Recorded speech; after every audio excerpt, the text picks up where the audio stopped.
What is up, Southwest Virginia? Welcome to Beats, Brews, and Buddies. I'm your host, Travis Schmidt, and this is my co-host, Jeremy Price. Today, our beat, or in other words, what we're going to talk about and discuss. We're going to talk a little bit about Nashville today, because we have our first guest, other than Chris Burton, who has gone down to Nashville, played a little bit, and what it's like to leave your hometown and play outside of this beautiful valley with our good buddy, Brian Holt. Give it up for Brian Holt, ladies and gentlemen. Woohoo! The clap track's the best. It is. Can we have that the whole way through, please? I'm not sure that our guests will love it. So these are all set, and we never touch them. I think we become enamored with the conversation. We do. If there's a laser blast one, I want to do the laser blast one at some point. The purple one? Is that the one? You want to press the purple one? In a minute. Okay. I'm going to save it up. You just let me know when you want me to press the purple What's the purple one? I don't even know. I don't know, but we'll find out later. It's going to be great. I thought you knew it was a laser blast. I don't know. I'm hoping it's a laser blast. I think it's like a horn, but Jeremy, what's our brew today? Man, I feel like we've already done a podcast, guys, because we've been out here hanging out with Brian. Ryan didn't show up on time, but good night, it's guys. all good. It's all Sorry. good. Normally, I'm not late. Our brew, man, Two Roosters. Let's give it up for Travis and Two Roosters, our first official sponsor of the podcast. It is great. It's fantastic. He's an old friend of mine. I think I've known him for anywhere from, 10 or 15 years, but he took a workshop with me this past weekend, reconnected, and through a series of text messages today, decided to sponsor the podcast. So here we are with some Rise Up from Two Roosters Coffee. Travis, Two Roosters, thank you so much. Yes, thank you so much. Cheers. Cheers to everybody. Make it clink. I'm not doing it. We don't clink. Clink, clink, clink. That's the sound we need on the podcast. That's the purple button. Clink. That's Lovely. the purple button. And if you notice, you might see some popcorn around here. There's your purple button. I'm so sorry. I'm so let down. What kind of laser is that? I'm out. Thanks, guys. Yeah, later. If you look, you might see some of this kettle corn. We're actually not going to crack the kettle corn until we do our first round table. And I believe it's going to be a Southwest Virginia drummers It round most certainly table. is. Check it out later. Yeah, it's going to be all video. It's going to be anywhere from 5 to 8 drummers, and we're going to eat popcorn and talk ish about drumming. That's all we're going to do. Yeah. So look forward to that. But back to Brian Holt. I don't play drums, so I can't come. Never? Well, I do play a little bit of drums, but not enough like you guys. We're going to do a bass, and we're going to go through all the instruments. Cool. Which one would you want to take part of later in the year if we do like a guitar roundtable or a bass player roundtable? Which one would you prefer? I'll take them both, but I think bass would be more fun. They're more laid back. Okay. All right. You made that transition. He did. He did. Hey, are you going to read his bio? You said you were in a mood today. That was a couple hours ago. Lots has changed since then. I'm going to read about you, Brian. You cool with that? I guess so. I'll sit here and just kind of sit back and enjoy. Yeah. Born in Roanoke, Virginia, Brian Holt began his musical journey playing the trumpet in junior high school. He developed a love for performance and music of all styles and genres when he took up the guitar, also in high school. He attended and graduated Berklee College of Music. I want to make a note about that. Lots of people don't graduate from there. In Boston, Massachusetts, with a degree in jazz performance and a minor in music production and engineering in 1999. Wow. old. Yeah. During that time, Brian also began playing bass, both electric and upright, and started working as a session musician for local Boston artists. Returning to Virginia, Brian widened his musical talents by teaching private lessons on guitar and bass and becoming an on-call session musician for churches, theaters, recording sessions, and touring bands. As an artist and band leader, Brian wrote and released numerous original songs with bands in the area, which gained some national radio success. That's nice to hear. We got a lot of people doing that, man. A lot of people. We need to get them on the podcast. He recorded his first jazz CD, Beyond Crescent Time, at Southwest Recording Studios. Shout out to Chuck Crush in downtown Roanoke. Mm-hmm. He also became an adjunct lecturer for Roanoke College and Hollins University in 2011. Man. I know. This stuff feels like yesterday. Brian was nominated and won the Melody Haven Award for Music Educator of the Year. He has played with the Harry James Orchestra, David Wiley of the Roanoke Symphony Orchestra, opened for national bands such as Southern Culture on the Skids, Edwin McCain, Georgia Satellites, Ted Nugent, Black Label Society, Pete Best, the original drummer of the Beatles, and toured the country as lead guitarist and musical director for multiple national artist tribute acts. Brian, man, Brian, you've done a lot of ish. Couple more paragraphs, guys. Brian most recently worked as a guitarist and musical director with Nashville recording artist Adam Rutledge. He's doing good things. In late 2019, they had songs featured and trending on CMA's video countdowns, and the band has shared stages with artists like Taylor Farr, Chris Jansen, Old Dominion. They're local. Lauren Aliana, did I say that right? Lauren Elena. Lauren Elena. Yeah. My apologies. Phil Vassar, LoCash, Chase Rice. I got a connection to Chase Rice as well. Nice. Chris Lane, and many more. One such performance led to Brian trading solos on stage with Brad Paisley. How'd you do? He's a monster. He's insane. He's a monster. So nice, yeah. Just super nice. Let's come back to that. Come back to the Brad Paisley trading. Currently, Brian is serving as the worship associate for orchestra and worship technologies, guitarist, and musical director of First Baptist Roanoke, as well as teaching private lessons. Excuse me. I need more coffee. He's working on a second jazz album, blending jazz and world arrangements into classic kids songs. I didn't know that. Yeah. You're so busy. Brian is offering private lessons in guitar, bass, both upright and electric, mandolin, music theory, and music recording programming, software instruction in Ableton, Logic, and Pro Tools, and the like. Brian. Thank you for reading the whole thing. I did, and it looked short until I got involved, and you're as busy as the rest of our musical cohorts, man. Thanks for coming. I felt bad for you reading the whole thing, man. I thought you just read born in Roanoke, Brian's here now in town doing this. Well, Travis normally reads them, and I got here and just was feeling kind of froggy. Kind of saucy. Yeah. So welcome to the show, Brian. Dude, thanks for having me here. This is great. So a little bit about Brian and my relationship with Brian. As he stated in the bio, he works at First Baptist, and I am I'm going to call myself the round 3 drummer of that church. And I have been blessed to come and fill in when JT and Sam are unavailable. And it's been the past 3 years that I've come in and filled in with you guys, and man, do I love it. So thank you for that opportunity. You do a great job with it. We're actually happy to have you there. Right. Anytime you want to come. Actually, I need to talk to you about something else too. I'll hire you on for another one. Hey, let's do it. Perfect. You call me up. So let's start off with our round of questions. So okay, what we want you to first do is talk about how the music you've performed since moving to Roanoke has shaped you as a musician. Talk about the different groups you've performed with, other than outside of your bio, and finally talk about the differences between the covers and original music that you have have worked on throughout the years. Wow, it's a lot of stuff to get into. 3 questions to start off strong. So it looks like 4 questions total. You put 17 questions in that first question. I did. Okay, well, let's see. Let's start off with the how music has shaped me since moving to Roanoke. When I came back and forth from college, I'd come back in, and like anybody else, I always want to play a little bit.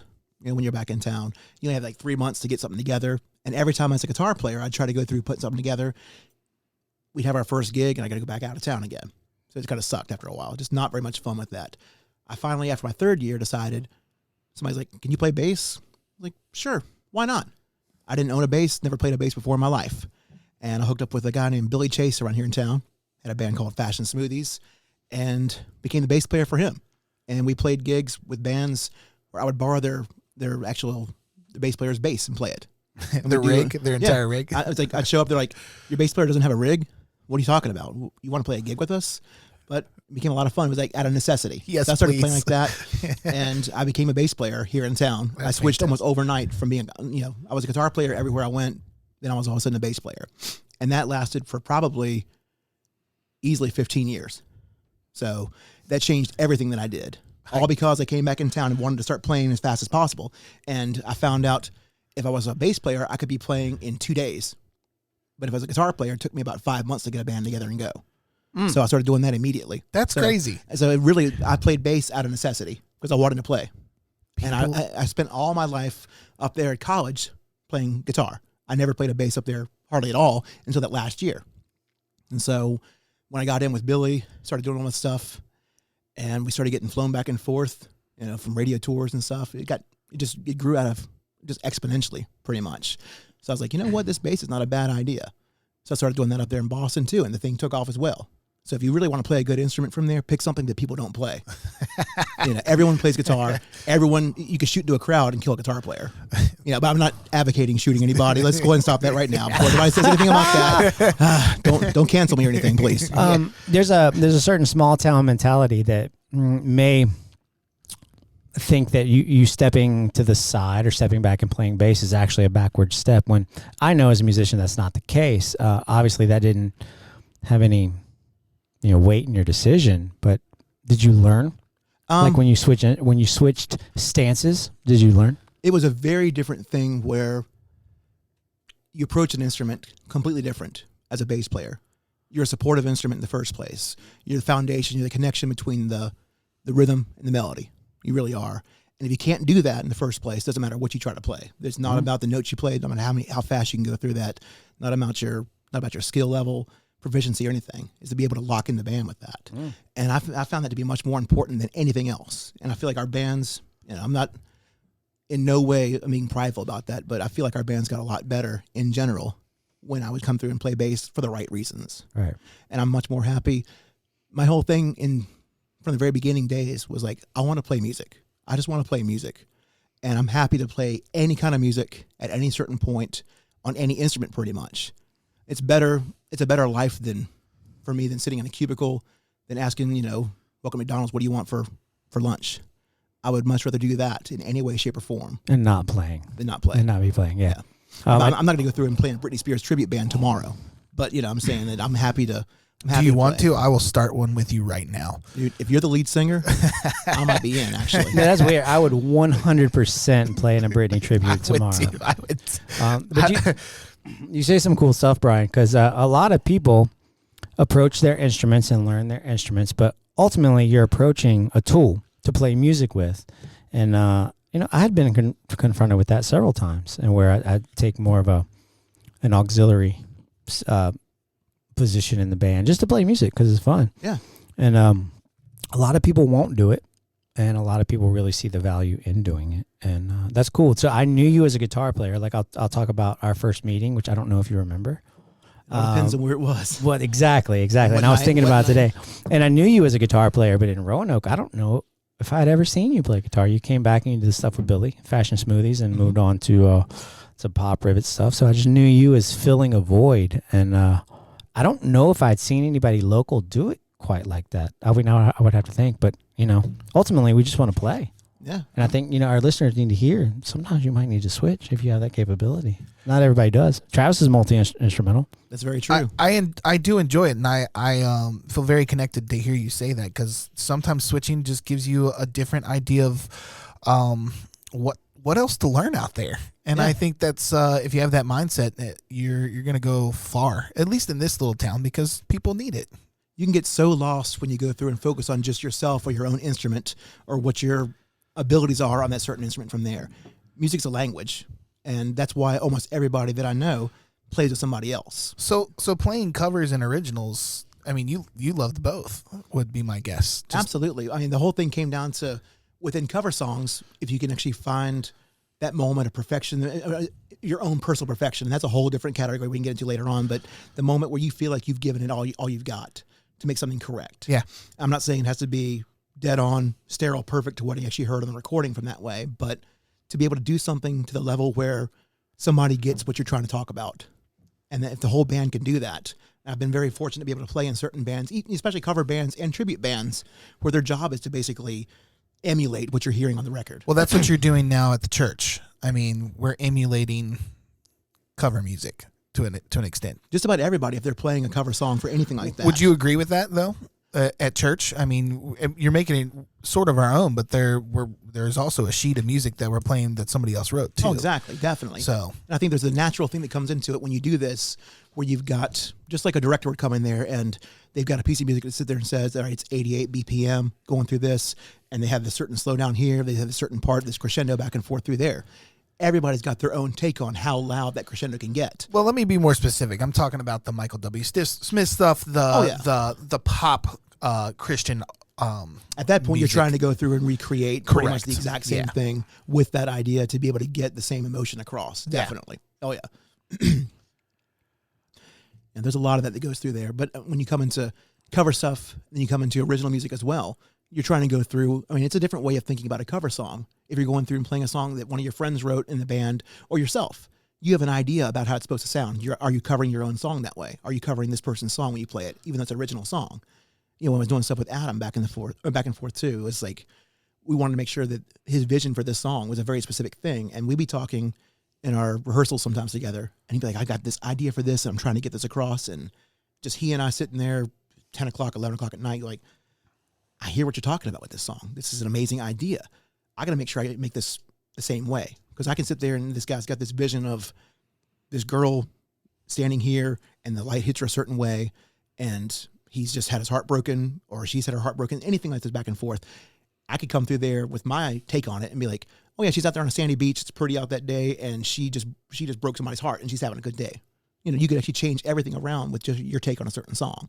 Sure. So, it's like whether it's been cover songs, originals, there's certain things that need to be gone through there and given its due diligence with it, to have that language go across. It's been deep in here for about an hour. Before we went to recording, I was telling Brian, I think kindred spirits in the way we think about music, and in the fact that I used to just sit around and think about approaching music, but it's a tool, and we've talked about this before we started recording. I think it's weird we haven't hung out more, honestly. But we probably haven't been. You've around always been out again. of town, is what it is. Or you being out of town. That's It's always happening. Hey, we're here now. Let's hang out and get some coffee. This one, hey, coffee. This podcast might be the most musical. Maybe. I don't want to say that because I don't want anybody to think that I don't appreciate their podcast. But this one's already deep. It's already super deep. It's my most fun one so far. So, is this your first? It actually is. Welcome. I've done some radio interviews, but never like a full-on podcast like this. This is kind of cool. Well, I'm honored. I had to say that because he just gave an example of sitting around with Adam talking about lyrics and these things. If you're at a certain level with your musicianship, these things affect what you choose to play. Yeah. They do. Oh, definitely. And so you listen to somebody say, well, I'm feeling this, and the chorus is going to go here, and it's more than major, minor. Like, you can make musical choices to help someone tell their story, and that may or may not be why you get hired by certain people. Rather than how good you are, how many scales you know, how fast you can play, can you take 5 minutes alone on stage because we don't have enough time for the show, for the contracted show. Like, there's so much to this, but a lot of times musicians can be hired in their ability to help the singer tell a story or help the front man, the star, whatever it is. And so it was good to hear you say that. That was completely unplanned. I heard somebody at one point talk about it. I can't remember which band it was, but he was referring to his group. It was Perry Farrell from Jane's Addiction was talking about, he's the star of the show. He's actually the lead in a certain Broadway play when he thinks about it like that. But then you got Dave Navarro who comes out there as guitar player, who's more of like the supporting cast, the crew running around, the pit orchestra, the musical director, all this stuff back and forth and creating these certain ideas.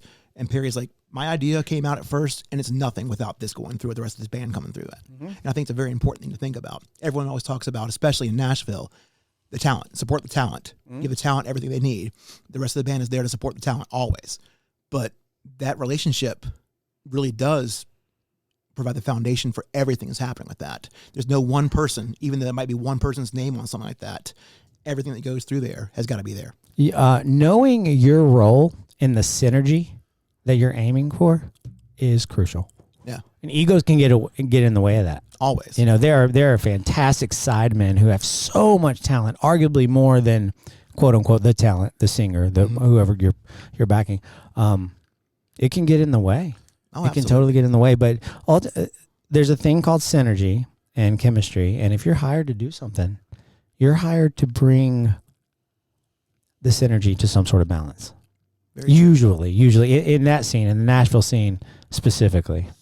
Along with what you look like a lot of times down there, along with what you look like. It's a sad thing, but it is part of that whole thing. It is part of that, yeah. The Nashville scene taught me so much more than just music. It taught me about the business in general. And it is a business. No one can ever sit there and say it's not a business. But everyone gets into it, you realize it is very quickly. Well, you're cultivating a product from start to finish. You could say branding. You could use whatever you want to use, and all of those are factors. You've got investors that go through there that have nothing to do with the music part of it. They're actually providing money for everything. There's so many different things that go into it, the factors like that. Just like you'd look at I don't know, a hospital. You're going through there where you've got nurses, where you've got therapy agents, anything like this is going through. You got people that clean the buildings. You've got managers. You also got CEOs. You got people that are investing, everything like that. There's so much that goes through there like that. And the business side of it does get bogged down when you have a creative expression like music. And it's going to happen to anybody, but you got to understand how it works out that way. I think that's a theme that us minnows in the pool struggle with. Us, and when I say minnows, us that are trying to start. I'm making a note of this analogy. Minnows. Minnow. Those that are still working on trying to make a quote unquote name and build a product. I think fostering a product and understanding that product needs to be sold is and how to sell it is something that's not taught around here. I think you have to go other places and learn that almost the hard way in a sense. And that kind of leads me up to my next question for you, Brian, is our first Nashville star recording artist playing country rock, tell our viewers and our listeners of the ups and downs of performing with different groups and recording in Nashville and then being produced by somebody, because it's not all rainbows and butterflies, right? Not at all. But it's an amazing ride, first of all. And I'm glad that you started. I'll definitely say that, because I don't want to sit there and dog it out, because I loved every minute of it. Good. I truly did. There were days where it was really hard. There were days where it was really difficult to drive back the 6.5 hours after a gig. Oh, yeah. Come back in and think the whole time that this situation happened because, I didn't have my sunglasses on or something like that. But when you get into it, so we started off, we got a record deal down there at one point with a kind of a lower, not really an intro group, but more of a, indie group down there, I guess. And we had a lot of, carte blanche to do what we wanted to at that point. It was actually kind of fun. We had a lot of songs going down there. We had a good look. We had a good feel. And we started doing radio tours, kind of pushing certain things that way. And we were still free to do what we wanted to. And we started getting into publicists and started getting management at certain points.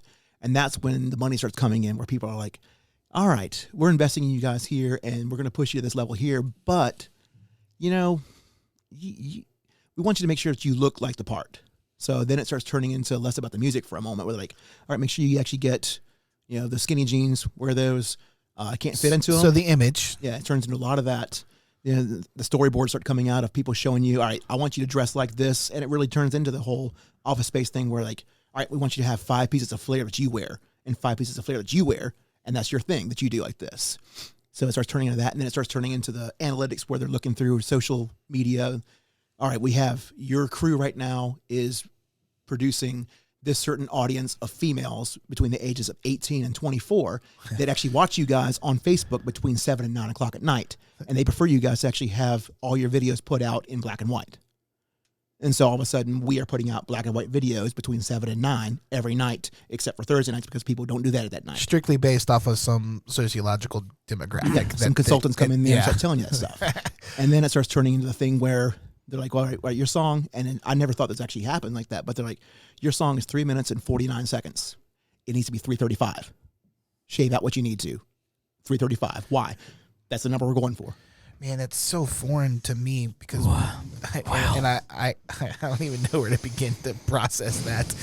But it gets nuts very quickly. Yeah. And then the more money gets involved, the more you've got to pretty much, if you want to go that route. And that's the whole thing about it. You got to decide how much of this garbage, I mean, and it is garbage, but it's that kind of stuff will you take before you finally say no. And at a certain point, you could say no too soon. When you say garbage, are you talking about like personal identity of, or what are they chipping away at? It's not. It's a bit of nonsense. Yeah. To shave 11 seconds. It's not that their metrics or algorithms are nonsense. At that point, you're splitting hairs, right? In my opinion. But I don't do their job. I'm a musician. Exactly. And I know these people are being paid to sit there, and they tell me that if I stand like this on stage, slightly to the right, then I actually have a better presence to the person in the fifth row back. And if I stand like this, then I'm actually cutting them off a little bit more. Okay, I trust you with that, but how much of that, and that's where the garbage I'm talking about, that what you actually want to put up with. I'm only asking because I'm the most inexperienced in the room. So, and I not at all. And I want our younger listeners to hear this too, because some of them are probably aspiring to do what you've done and go down there, or other wonderful cities and perform, and I think it's really important. I mean, you're coming from Berkeley, dude, and we're gonna circle back to that here in a minute. But like, it's foreign to us localized musicians. I have not played outside of Roanoke other than at a funeral in Tennessee, and or at a church in Iowa. We are going to have to change that. I know, absolutely. and that's okay. Tonight. And let's do it, and that's fine. Tonight, let's Get in the van. Yep. But I'm okay with that. I feel very blessed for the music that I've played around here, and I feel like I've done it fairly well. Absolutely. But there are times where I've sat here and said, man, I'm listening to these stories. And man, it would be cool to see what else is out there, because there's so much. Well, I'm going to speak to that for a second. Please You'd be surprised at what you do here, given the opportunity to go out and do it. You'd be surprised at just how similar what you're bringing is to doing it here, doing it elsewhere. It's the same thing. You learn a certain bit about nuance that I think is worth its weight in gold most of the time, like standing in a certain way on a stage to present to a certain area of the auditorium. You just haven't played enough auditoriums. Sure. So you're not really lacking in the experience or the ability. It's just the experience of that. So Yeah. you would be surprised at what you're not lacking. Would you agree, Brian? Absolutely. You'd be 100% surprised at what you're not lacking. You'd have to go do it to be like, oh, I understand. So never feel less than, 'cause that's not what it it's is. not a less than. I want to share this because I played with Brian at his church, and Brian's church is a beautiful church, but they do this production, and they record you, and they've got little cameras set up. And I remember the first time I'm playing, I'm reading my music, and I'm feeling the groove, and all of a sudden I see the camera switch up to me on the big screen, and I just put on the biggest smile that I could find. It was probably the goofiest smile though too, and I don't know if I was supposed to do that, but I was like, That's actually on our website now. oh good, because Front it was page. completely just like enjoying the rock, and then all of a sudden I see that I'm on camera, and I go, and I hope you see this in our video take. So that's exactly what I did. So no, I just think there's a lot to learn from these experiences of going outside here, and like Roanoke is such a good music scene, and that's why we're doing this podcast,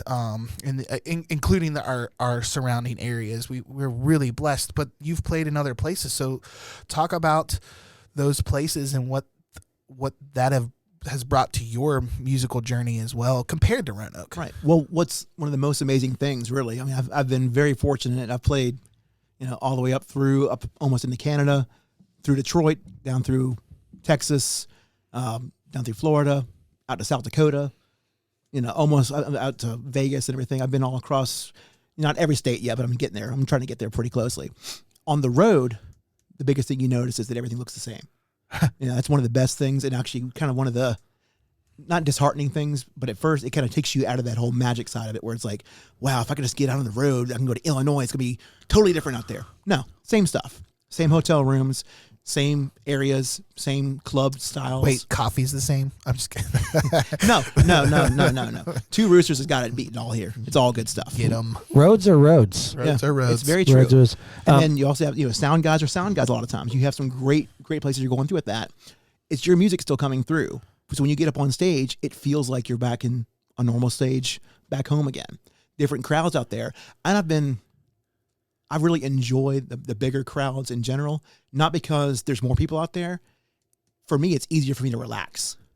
Much easier. I have a tough time relaxing in front of two people that I'm playing to. That makes sense. If it's 10,000 people, bring it on. I can do whatever with that. It's a Why do strange you feel. think that is? Because if two people's watching me, I know they're watching me. Yeah. 10,000 people, half of them are probably playing on their phones. They're not thinking about me at all. They're watching somebody else on stage. They're watching the girl across the street, anything like that. And they obviously congregated there for some reason. Exactly. That Right. people- yeah. It's kind of a cool thing when you go there and let's say it's like a Nashville showcase where they're actually there to watch you. And there's people that are actually there judging you at that certain point to see if you actually want to hire you on or actually put you onto their label or do something with this. Then that's a whole different thing with that. That's a whole different level of pressure from there. Mm-hmm. But really, the bigger the crowd, I would have never thought like that. I would have thought I'd been more nervous than anything. Mm-hmm. But the bigger the crowd, the easier it is. Did And I can get out there and just do whatever. Did your college experience help you out with that and figuring any of that? Massively. It really did. Really? So many people will sit there and say, music college will ruin you because they feel like it's like a conveyor belt of musicians. They take them in there like cattle, going through, teaching them all certain things, and then just push them out there, branding them out, and then here you go. There's another Berkeley guy that does this. There's a lot of colleges that have that kind of design and that kind of reputation behind them. I know there's a lot of studio guys that won't hire Berkeley guys because they think that they're actually untrainable. When they come out of there, they think they know everything. But for me, it was an experience that I could never, ever have again. I had teachers. I had the James Brown Ensemble with Kenwood Denard, who was actually our teacher for it. Nice. It was ridiculous. So I'm actually having the real deal stuff that guys that played with James Brown teaching me stuff.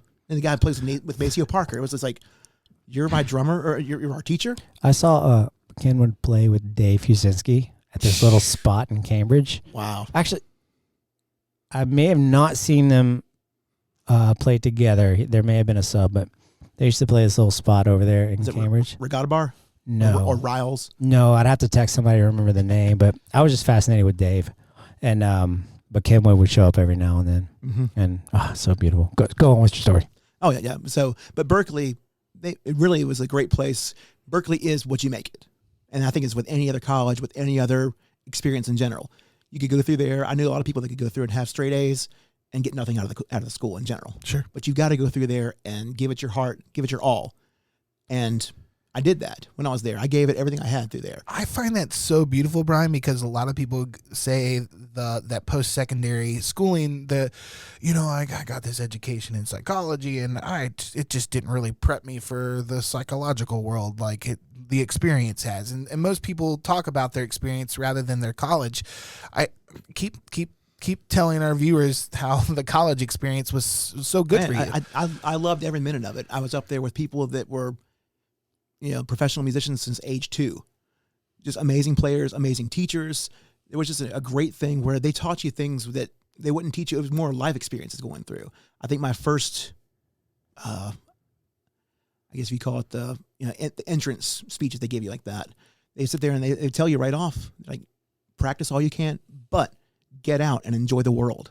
Get out of your practice room every once in a while. If you don't experience life, you won't have anything to say in music. Music's a language in first part. They told you that at Berkeley? Yeah, absolutely. Nice. So if you go out there and you're trying to speak a language to yourself, you can't play solitaire to yourself and actually try to be able to get somebody to understand what you're talking about. Mm-hmm. You've got to be able to speak to somebody. And then you start thinking about, we were actually really lucky with that school because it's much more of a international school. It's actually the white male guitar player is actually in the minority up there at Berkeley. Yeah. So it's kind of a cool thing with that. So I'm not that standard person. Like most people in my class are not like me in general. I love that. I loved it. It was great. So you get to have this whole different thing and be able to try to actually talk to people from different places across the world. One of my best friends was from Israel up there. Awesome guy, great player. Just to hear his stories going through and the way he approaches guitar was totally different.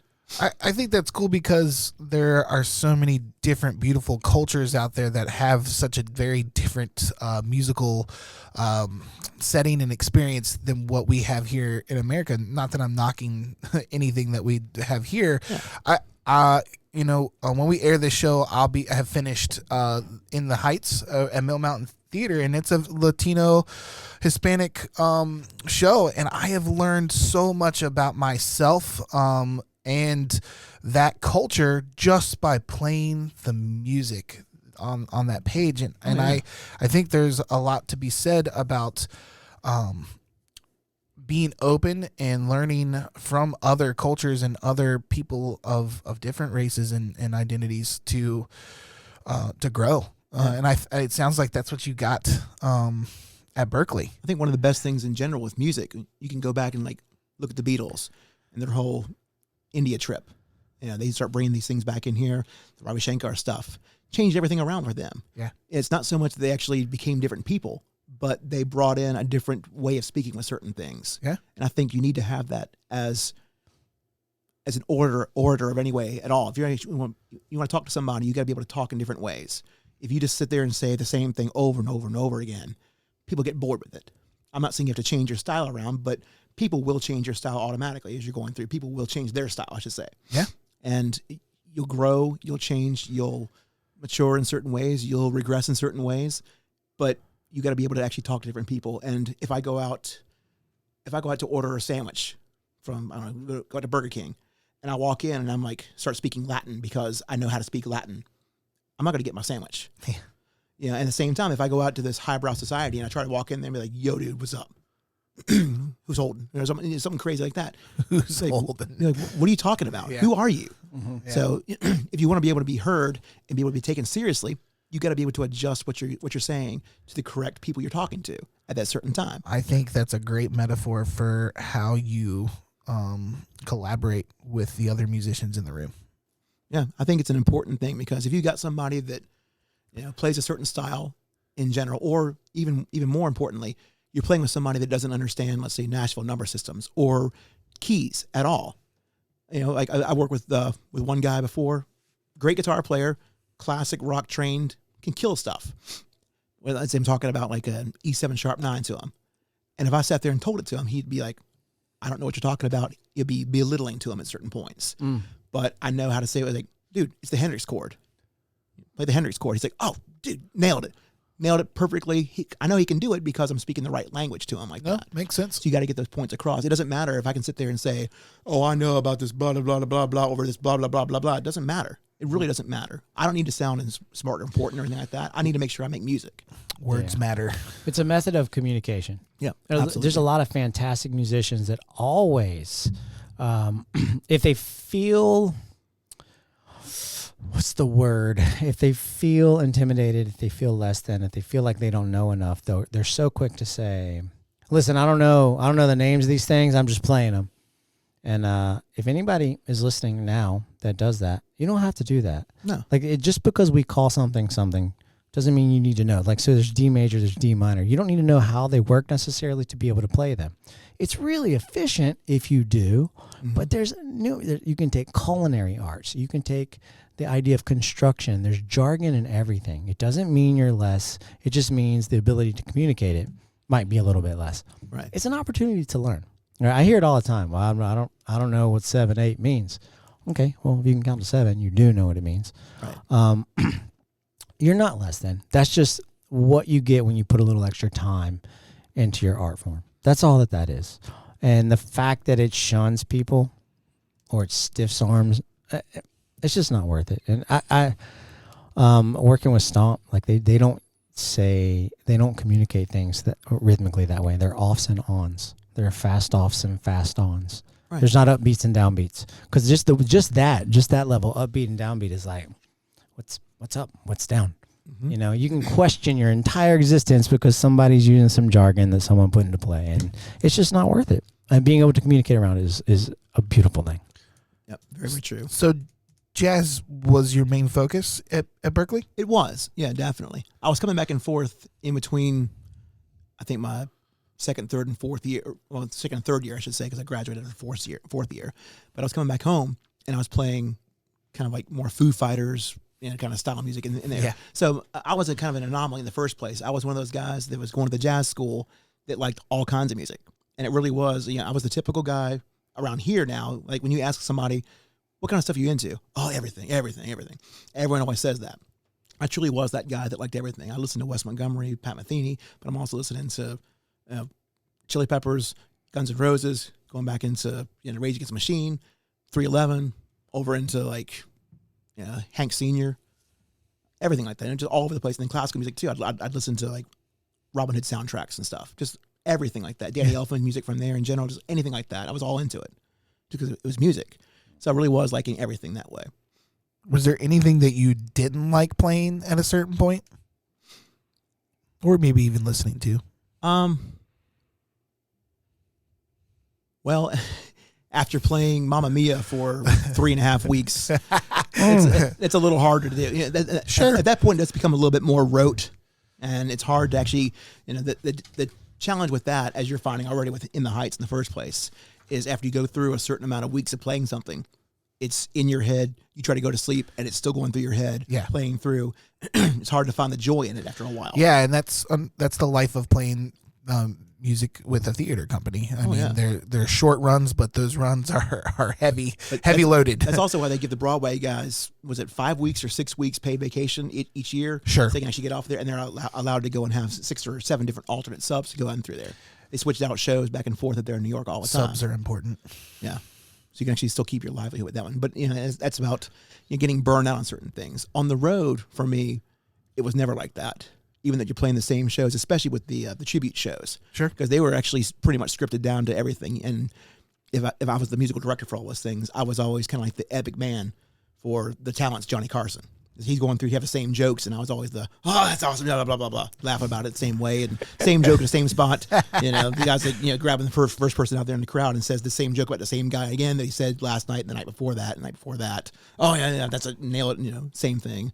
It can get monotonous if you let it. Sure. But I always come back to the idea that, and this is a great life. How much, once again, the garbage will you put up with? It's not really garbage at a certain point, because everyone's got things at their job they don't like. It might be somebody going into work, setting the water cooler, and they're like, oh, here comes Fran again. I got to talk to Fran. She's going to tell me about her cat again. Great. But that's what you do. It's your small talk, your chit chat that you do. Does that really mean you hate your job? Not at all. It's a certain moment that might be a little bit harder to do, but you can find joy in certain things too. You have such a very positive attitude about all of your experiences, and I hope that our listeners take that and run with it. You should find the joy in everything that you do. And I'm looking at the camera and talking to you out there. So, but it's true, man. Like, you're so very positive. I'm jaded. I'll gladly admit it. I can't wait for Travis to ask this next question to you, because it speaks to why I'm jaded as a musician. Why don't you ask it? But this is about you, and like you truly are positive about it and still enjoy it. And I do too. That's what happens when I wake up. That's what I want to do. Absolutely. No matter what else I have going on, eventually, if I'm not being creative, I'm not totally satisfied. But your attitude and your positivity is contagious. Thanks, man. So, thanks for coming. I'm thrilled, man. This is awesome. Am I asking this question? I got it. I'll lead into it, bro. So, did you want to? No, but I procured another guest. So, something that Brian and I have talked about just in the midst of our gigging together and playing at the church, and we did a musical weekend with a young theater company. Oh yeah. Kevin Jones' music. Love Kevin Jones. Yeah, a great dude. Also a Roanokean. We say Roanoker. We say Roanoker. Roanoker. Like the restaurant. We on top of all these wonderful things that Brian does, he's also a father and a husband. And so this question, and I apologize to our former guest, I just didn't think of it, to be honest, but this was something that Brian and I talked about, and I'm thinking today, like, this is the question: how has being a father affected your playing? Wow.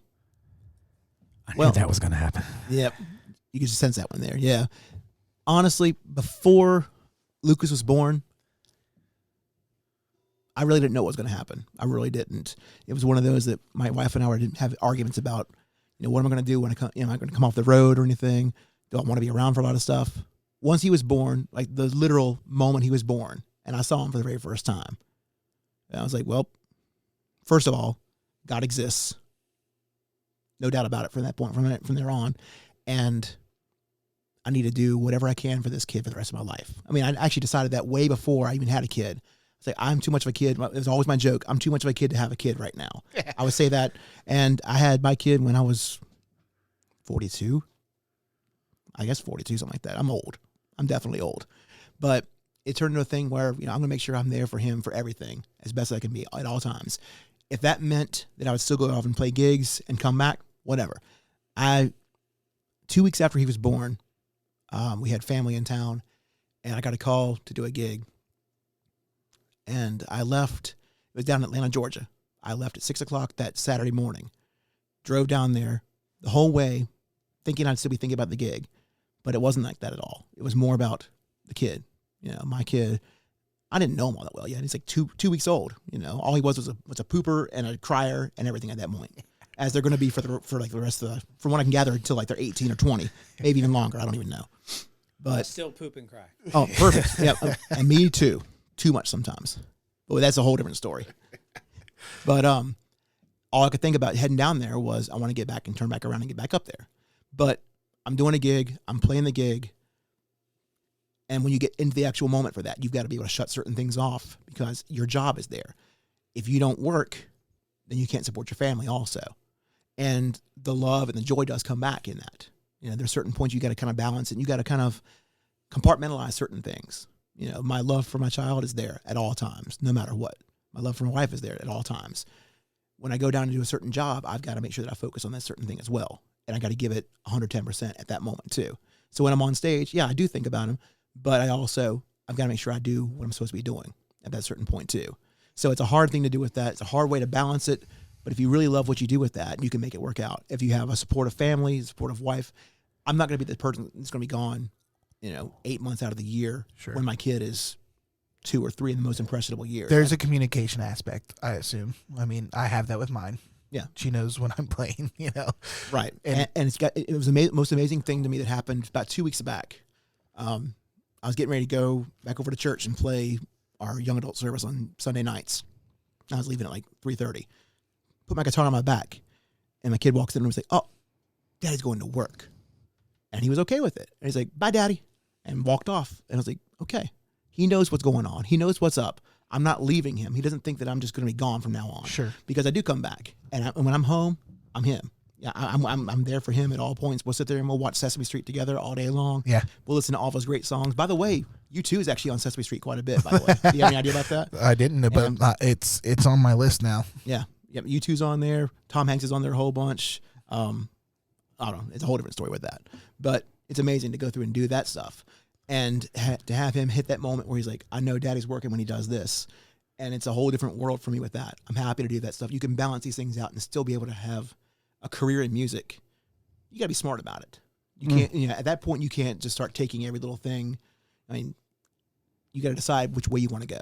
Sure. And that's once again back to the garbage thing of certain things. Do I want to go through there and deal with the Nashville things where, there were times when I was doing the Nashville stuff a whole bunch where I would literally get home on a Tuesday afternoon from being down in Nashville Monday morning and Tuesday, where I drove down, 6 hours or 6.5 hours, did my session, pretty much played the stuff, came right back home with no sleep.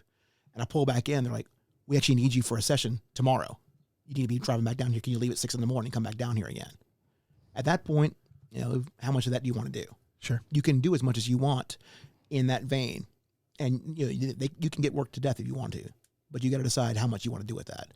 And at certain points, that's where the non-negotiables kick in with me. Like, it's not worth it to me to go down here and play 10 minutes on a showcase where I might have a chance to actually get another showcase in 2 weeks and possibly get, a song played on a possible TV station.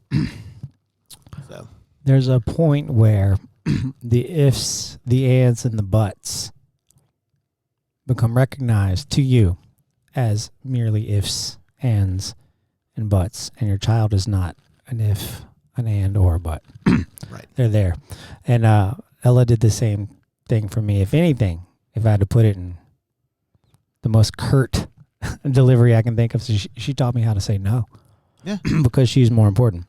But one of the best pieces of advice I've ever gotten, and me and this guy, you're going to know him when I mention his name.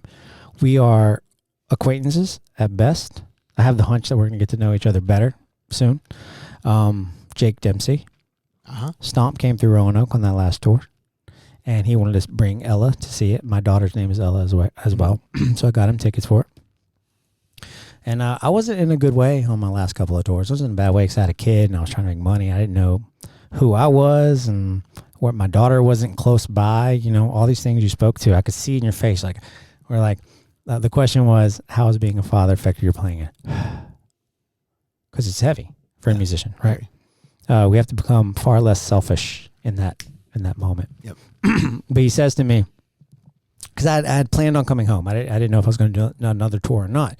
He says to me, be careful with that, because you wouldn't want your child thinking you gave up what you love for them. Now, they're not going to figure that out right now. But as they grow older, they're going to learn more about you. So I did come home. I made that right decision, but I decided to go back to teaching and to play locally and just to be as satisfied with that as I was with anything else. Right. And I don't know if I've told Jake that, and I'm sure Jake will end up on the podcast at some point. But those were his words, and I'm paraphrasing, but you wouldn't want your child to think you gave up what you truly loved and worked for them. And that won't happen now, but it'll happen in time. So, which is truly beautiful because the three of us here haven't. We're making it work. And that is a tough question, even though I was like, "How is this a good question?" It's tough because it has significant meaning because we do love and care for our families too. And I've seen that at the church that we played at.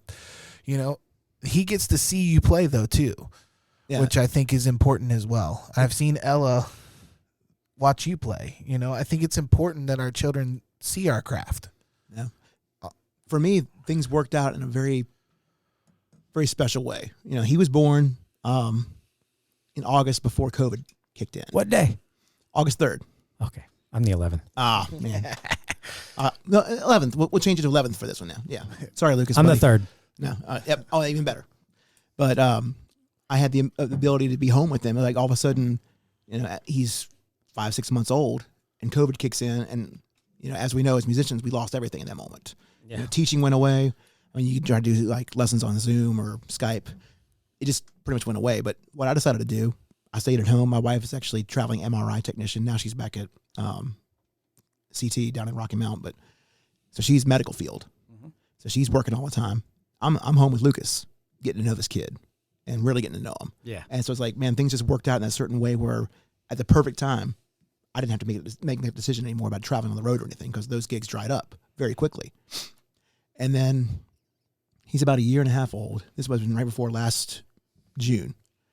And with Adam, I had a certain level of gigs come through. We're doing like, I think it was House of Blues down in Myrtle Beach for 3 days, something like that. And we hadn't done a whole bunch of stuff in a while. I think last thing we did was like September at the Civic Center. And that was about it. And we hit a point of like, all right, we have this gig going on. And then we started talking about rehearsing beforehand. It was like a month out for it.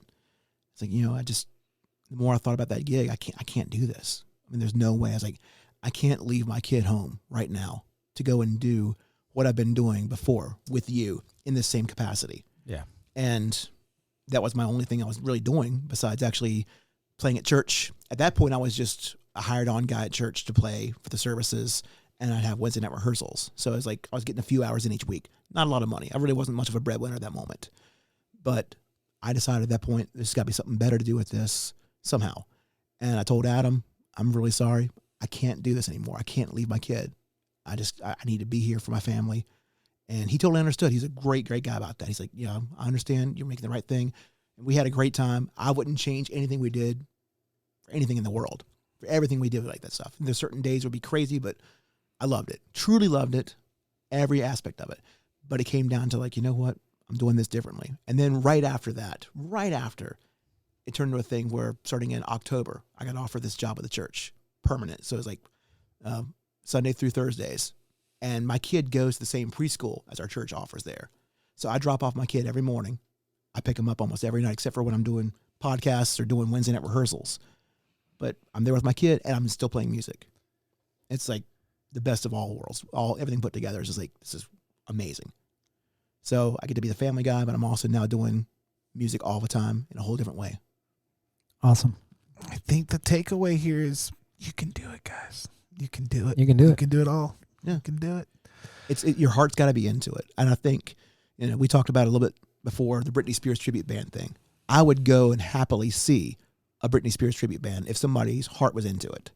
Like if Travis was leading it and led it with his full heart and loved it, I'd watch it. And I think everyone would watch it. I think the same thing with all music. You can go through there and you can sniff out a fake so fast. Somebody that's phoning it in. That's why a lot of the guys, they're out there, they do their thing. It's very kind of plastics feeling at certain points. Not plastic music, but plastic feeling. But it really is a thing. Like if your heart's into it, you can make things happen. I really do believe that. So first off, thank you for sharing all that you've shared. I mean, this has been one of the more deeper. We're wading in deep waters with Brian Holt. Before we go into what we call our buddy gauntlet, I've got one more question that I think is important for you to answer for all our listeners. I want you to talk about how important the money aspect of playing is for you, and you've sort of alluded to it back and forth, obviously with the family and everything. But it's not strictly supplemental for you like it is for others that we've had on the cast. This is a way of life for you now, especially as the orchestra director. But has it always been that way? Has it been supplemental? Talk to us about the importance of money, other than the obvious that yes, now we know that it is your job. Right. Well, I was very fortunate in the very beginning. Let's say coming out of college, I started immediately trying to figure out a way to be able to make this. At that point, I was playing with the local groups, and we were trying our best to get a record deal, because that was the thought. That's what you do. You get a record deal and you roll with it from there. That's what you do. And when it didn't happen right off, you got to figure out something, because I'm not going to go and I decided that this is my career. To give you an example, I dated one girl a couple years out of college, met her family finally, and I was like, he's like, what do you do? I was like, I'm a musician. He's like, no, what do you do in real life? And he was being sincere about it. He's like, no, what do you mean? Like, you have to have a real job. Yeah. So what are you really doing? And everyone hears that at certain points. Musician, but what do you fall back on? What do you actually make your money doing? But I made it a goal for me. It's like, this is what I love. I'm going to do this. So I started teaching. I built up a practice at a local music store that had no guitar teacher, and built up a practice of about 50 students within a year and a half or something like that. That's crazy. Teaching out of a bathroom over there at Noteworthy.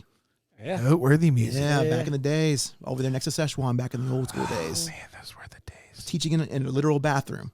That place was awesome. It was so much fun. I built up a great clientele from that, and I played tons upon tons of gigs. I would play anything. I got hired on from guys that were doing like the Nashville Stars show. They would try to actually have somebody play guitar and just back them up on something. I'd do that. I would play commercials for people. I would do whatever I could possibly do at any given point. I would play behind people at open mic nights, just whatever I could possibly do. And then it got to the point where I have enough money coming in from that. I started, I was working supplementally over there at Noteworthy at the same time. Couldn't do that anymore. They changed their business around a little bit. So I did supplement my job for a little while working at a jewelry store up in Salem. But I made sure I made the hours where I would still be able to play music all the time. Sure. So I would go in there and work from 8 until 12 and then go back and do my other stuff all the time. I'd be out and playing gigs until 2 and 3 in the morning, go home and sleep a couple hours, then go back to that gig, the jewelry gig, and do that. But it was always about making music more than anything else. Then it got to the point where I was just teaching all the time and making a pretty nice income along with playing in bands. Yeah. And then it turned into playing in bands, touring a little bit, and then it turned into full-on touring. And then from that, teaching a little bit again, and then the Nashville level touring, which is a whole different thing with that. So it turned into that became much more of a prospective money thing. It was actually the promise of money coming along if you guys put in enough effort. It was kind of like you start off and everyone's always talking about playing for exposure. And eventually we figure out that exposure doesn't pay the bills anymore. We got to make sure we actually make some kind of money with what we're doing. We can love what we do, and it doesn't make it any less tangible or any less important to us if we get paid for what we do. I mean, success, if you want to be successful with what you do, and everyone truly does with what you got going on. Success is not measured on, all right, did I get this over here like this, or or did I get this amount of money for it? Can you actually do what you love for a living? That's a great thing with that. No. And to be successful with that, however, like that, it's perfect. We could not see more eye to eye in that regard. I have an idea, Travis. Go ahead. So I spoke earlier about the round tables that are on the way. They're going to be videoed and presented full video, where these are going to be like video highlights with the podcast. We obviously instruments, right? We're going to have a guitar player round table, a drummer round table. We need to have a music teacher round table. Oh, I think that's a great idea. And it could be a music teacher or like band director, or it could be private lesson, or we could talk about this. But folks that have spent, so you say you have 50 students. At one point, I had nearly 30, and this is 20 years ago. I make sure that I don't take more than 20 now, because it affects my ability to enjoy playing, especially now that I have a family, right? I'm home doing that. So, but also I become better each day that I teach someone. If you look at it that way, like what is going to make this kid, or it doesn't have to be a kid, but this person understand music a little bit better. That challenge every single day, I became much, much better doing that. And I imagine the same is for you. I mean, we don't have time now, but I think we need to look into a music educator roundtable and do that every now and again. I can't imagine 50 on a teaching level. The most I've had is 8, and that's on top of being a teacher at Patrick Henry. You know, At one point when I was teaching at Kelly's Music, I did get to like 72, and that was actually overload. It really was. I can't. I feel like I was actually doing a disservice to the students at certain points. Yeah. So that changed pretty quickly. Well, Man, this is fun, Brian. This is great. we're gonna hit you with what's called the buddy gauntlet. So Jeremy's gonna ask you three questions. Okay. And they're not always gonna be musically loaded questions. So Cool. They can actually have nothing to do with music. All right. Sade, 13, and yes. Hang on. That's the answer to your first one? Sade. Yeah. Okay. top three. As in yes, the band. What was it, 13? In my head, I'm taking my time going, what the hell does what's 13 mean? Don't get in my head, please don't. I'm not. It's a bad place to be. I do want to play with you sometime. I think it's weird that we've never played together. I know. But maybe a good thing. Who knows? Might be trouble feeding trouble. Mm-hmm. The Buddy Gauntlet. Your top three influences of your musical career. It might be Sade 13. I should have said that. Apparently, no. Pat Metheny /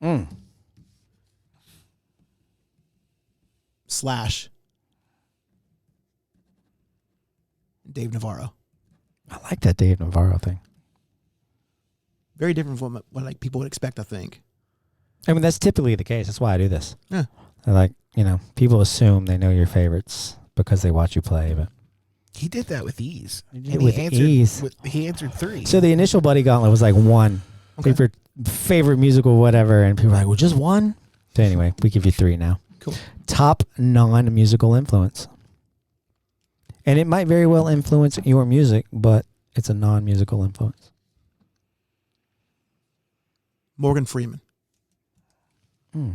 He is so laid back. I mean, going back to like Shawshank Redemption, something like that. Just love that my movie. thought, and correct me on this one. If I had an alarm clock that had Morgan Freeman's voice saying, "Hey Brian, it's 6:18 in the morning. Time to get busy living or get busy dying," I would be so happy to wake up every single morning.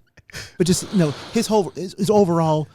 His persona on everything is just amazing. Like I remember watching or reading an article about him talking about, he's had this reporter going through and interviewing him, and his take on, let's say, just I don't want to get deep on anything, but like racism. Mm-hmm. It's like, how do we get rid of racism? Freeman was like, well, first of all, you stop talking about it. Yeah, I've seen that. I've seen that one. I'm not a black actor. You're not a white reporter. I'm an actor. You're a reporter. And just his talk on that stuff, and it's so laid back on everything. He might just come across like that, but I feel like it would be one of those things that'd be an amazing thing. I've always got this group of like, I always call it my entourage. You'd have a certain group of like 6 people you'd have in your entourage hanging out with them like that. Morgan Freeman's always on the top one like that. Slash, Justin Timberlake, the guy that did all the sounds for Police Academy. I can't remember what his name is right now. Michael Winslow. Exactly. Yep. And I think my last one was Condoleezza Rice. Have all these people as my entourage hanging out with me at all times.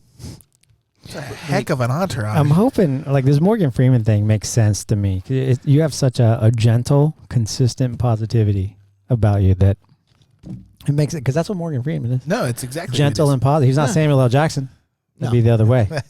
Exactly. Which he's great too. I wish that was our last question, because when you went into your Morgan Freeman impression, I would be like, Ryan, fade out. It's over now. It's time to get. What'd you say, 6:18 or 8:16? 13. Whatever you said, I was like, that's crazy early right now. Brian, it's 6:18. It's time to get busy living or get busy dying. End of podcast. Anyway, there's one more question. Oh man. Name one opinion that has changed for you that you used to be dead set on, something you stood firmly in, you were whatever. It doesn't have to be musical. In fact, I'd prefer it not be something that you felt strongly about and you completely changed your mind at some point.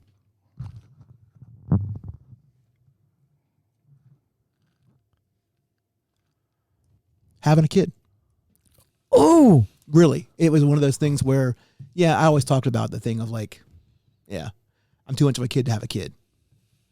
And really, once my wife and I got pregnant, it was a scary time. It really was. I was kind of, it was frightening. I didn't know what was going to happen with everything. I really didn't. Mm-hmm. And of course, it's like one of those, I'm going to love my kid. I'm going to do it. I'm going to do this. Mm-hmm. I was convincing myself. Yeah. Totally different after that. Totally different. Not any worries about it at all. It was one of those things like, it's what it's supposed to be. Yeah. And it's something that I would have never, ever expected because, like, off on the road, traveling all the time, even up through 6 months, 8 months pregnant, it was just like, it's a whole different world. I'm not ready for that. It's not going to happen. It's not really, this is not me. I don't know. Maybe it was never thought of like, I'm going to bail out or anything, but it was like, something's going to change. Maybe, I don't know what's going to go on. Who knows? But no, that changed everything. Brian, will you come back to the podcast? I was just gonna. I'm not leaving. I'm moving in. I'm staying in the bat cave here in my bat cave in my basement and never leaving. Yep, I'm gonna open up one of those figurines each night. I'm not gonna tell you which one to open up though. All right, he's got to go, ladies and gentlemen. Hey, listen, thanks Brian for coming. I think it's kind of cool that I would say the three of us are, even Ryan, we're staples in the local scene, right? Yeah, absolutely. Brian and I have been around a long time. Too long for me. People. Like, we have never had this kind of conversation. No, not at all. I didn't even get to tell the story about our first conversation. Oh, yeah. Come on. We had something. What was Blues Barbecue called before it was Blues Barbecue? Oh, my gosh. You had just gone to Berkeley. You were back after like 1 or 2 semesters. Full Moon Cafe. Full Moon Cafe. We were talking something about having business cards. You got business cards? And I'm like, and I don't know. I think I had from Fret Mill for teaching, but not like for playing. And we had this whole correspondence, and I never forgot it. And trust me, I forget things these days. And I'm like, that was that guy.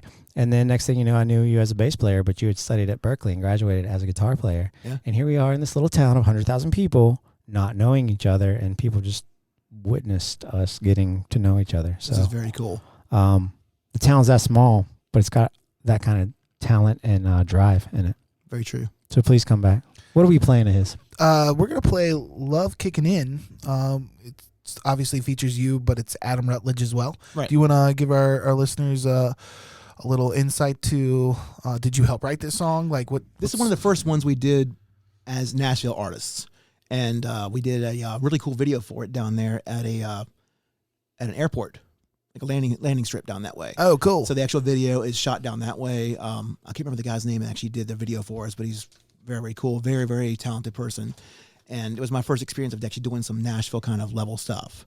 So we actually went through, did this song, recorded it. We had a demo that came through before we started working on some songwriting stuff for it in the first place. So we actually had our first collaboration with an actual Nashville songwriter. So we came in with this together, created this idea, and put it out, did the video for it as well. And we actually had it on CMT for a little while. We actually got it trending for a little bit. And it was one of those really cool moments of like, wow. I sent my parents a picture of like the website from CMT, and we have our video that's above Jason Aldean's last hit. Oh, that's awesome. This is like, guys, I don't know what's happening. Send that to me, and I want to make sure we get that Mr. Hunt on when we get ready to post this podcast for you, and we'll make sure that that's attached for you guys as well. Thank you. So, ladies and gentlemen, this is Beats, Brews, and Buddies. We want to give a big shout out to Brian Holt, also our boys over at Two Roosters. Travis, thanks, man. Our first official sponsor. Good stuff. Yeah, Travis, the cool Travis, not me. So, thank you guys so much. We'll see you in a few weeks. Have a good one. Thanks. Oh, by the way, Brian Holt, give it up. Oh, thank you. Laser. We forgot all the buttons.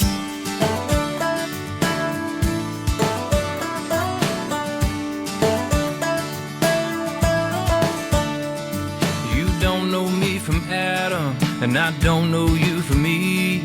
But you drove those curves in this bar, and every light turned green. And I'm always chasing fast things. I gotta get that rush. When you look my way and you said, hey, I thought, better buckle up. Cause it feels like a jet plane on a runway about to fly. Sounds like a Harley firing up, gonna let it ride. The first shot of bourbon going down, and baby burning like that. 1, 2, 3, 4, before the band begins. Oh baby, that's just love kicking in. Temperature keeps rising as you push it to the floor. When you toss your hair, the whole room stares. You're making me want more. Feels Seems like I've always known you. I don't even know your name, but you're striking like lightning. We're starting up the flame.